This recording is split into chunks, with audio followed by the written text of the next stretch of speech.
Hey boo, it's Mercedes. You know I have reviewed thousands and thousands and thousands of resumes.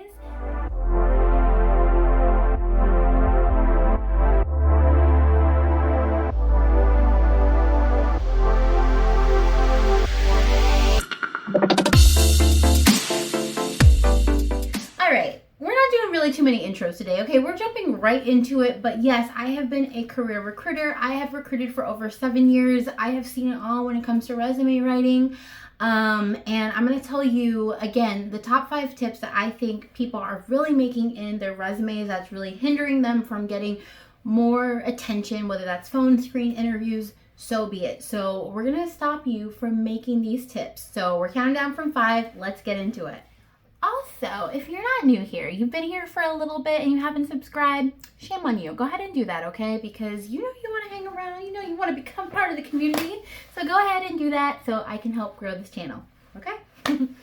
So I got my list ready. I'm ready to go. So we're counting down. So number 5 is no tailoring. I know y'all hear this all the time, but like, what does it mean to tailor, right? We use this word all the time, but what does it mean if you don't have a tailored resume? So here are 2 things that I'm going to really break it down for you all. The thing about tailoring and what it truly means to tailor is to only have relevant information to the position in your resume, and to exclude anything that's irrelevant. Even if it's what you did all day, did all the time, having that type of information in your resume actually makes you seem less relevant for the position that you're applying to. It's not like, oh, they have all this experience and exactly what they need. It's like, oh, they have all this other stuff. So this must not really be the real position that they are interested or want to learn, or want to acquire, whatever, be hired for. Okay, so essentially I need you to really start focusing on what are they asking for in a job description, and how do I make sure that my resume only says those things and everything else is thrown out the window, even if you did it like 90% of your job. I promise it is okay. We only want to see, as recruiters, the top things that are relevant to the position in your resume, okay? The other thing is not using keywords, okay?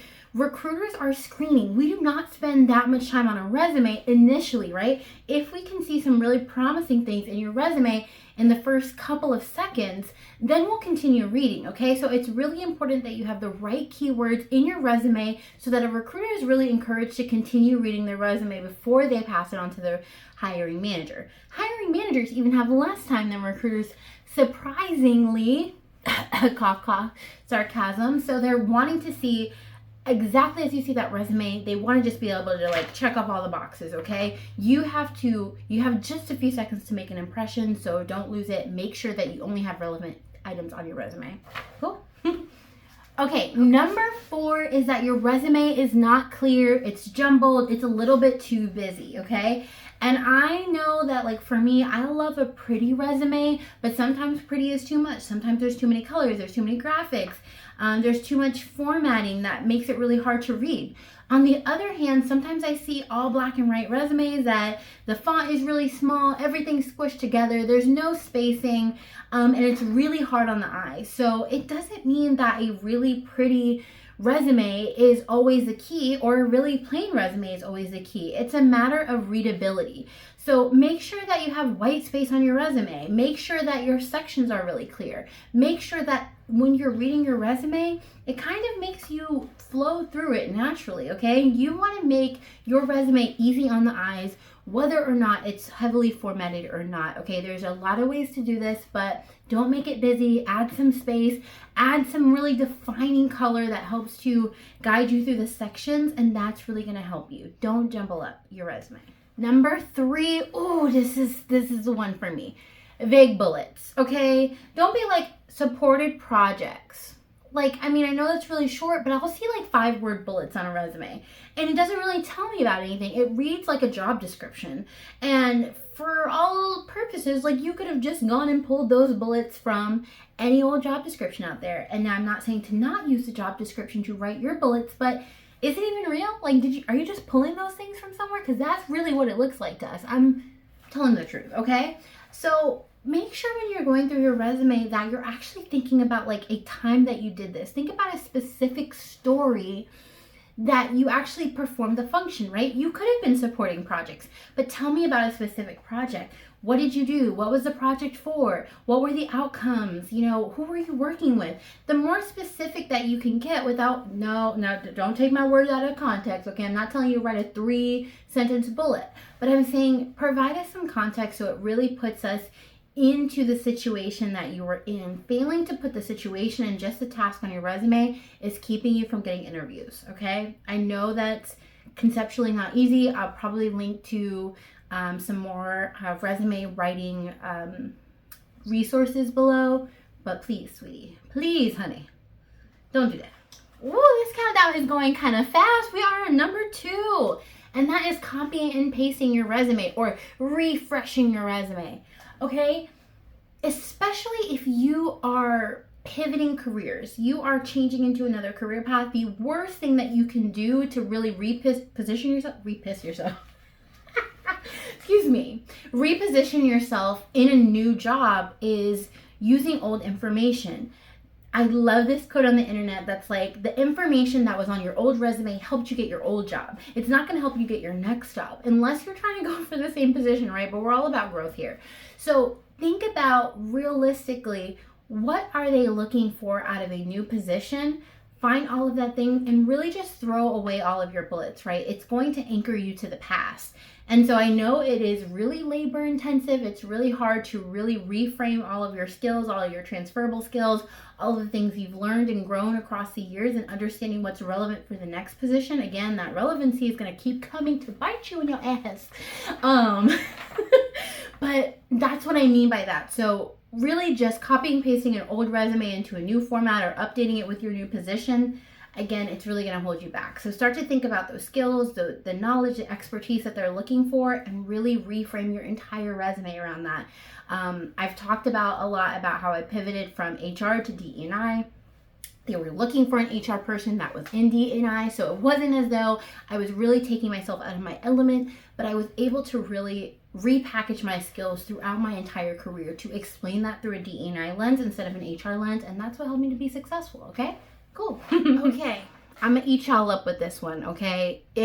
We're at the end of our countdown. It's number 1, and that's that you have created a generic resume. Stop that. I'm going to beat you. Not really, because I don't want to go to jail, and I like my life, but I'm really gonna come for you, okay?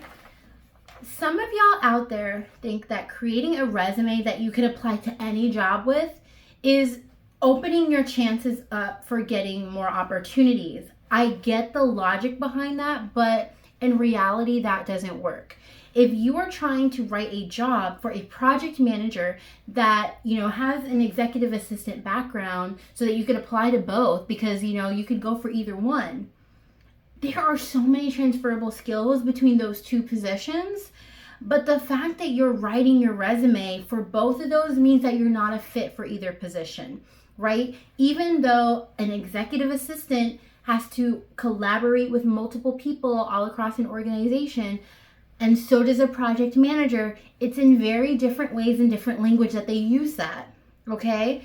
And again, you could do either thing, but the fact that you're trying to combine it in one, it's not gonna look like you're an executive assistant or a project manager, okay? So stop trying to create generic resumes or resumes that can appeal to multiple jobs, because that is what's keeping you from getting interviews. If you don't believe me, just try it out. Just see how it goes. Just create a specific tailored resume for executive assistant jobs or whatever the job is, or project management jobs, and see how it goes. And I promise you, it will make a huge difference in the amount of interviews you are getting, okay? Again, recruiter here, I'm telling you how we think. We need to have somebody who's established, tried and true in the area that we're looking for. And that could be you, even if you come from a different background, okay? But no confusion here. I feel like I'm beating the dead horse, but I need y'all to get that, because I be telling y'all this all the time, and y'all be coming to me, scheduling calls, be like, I just have a generic resume. I'm going to beat you. I'm going to call you out. I'm going to proverbially beat you, again, because I like my job. Okay, I'm done. I'm done. Stop writing generic resumes.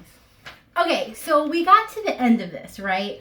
And we were talking about like flow, we're talking about keywords, we're talking about scannability, and we're talking about a tailored, new, beautiful resume. So I wanted to quickly show you all my Canva resume template. It should appear on screen somewhere.